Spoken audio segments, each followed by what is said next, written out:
Welcome to this Delph Stack tutorial video. In today's tutorial, we will learn how to fix the Chrome download not popping up issue. This issue can happen due to blocked pop-ups, browser glitches, or corrupted settings. First, press Ctrl and J on your keyboard to open the Downloads page directly.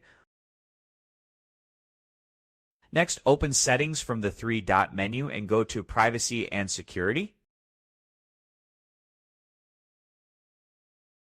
Open Delete Browsing Data, select Cookies and Cache, and click Delete Data.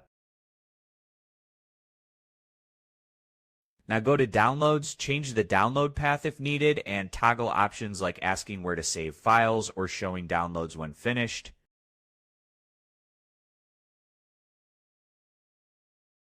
Make sure Chrome is updated to the latest version by going to About Chrome and checking for updates.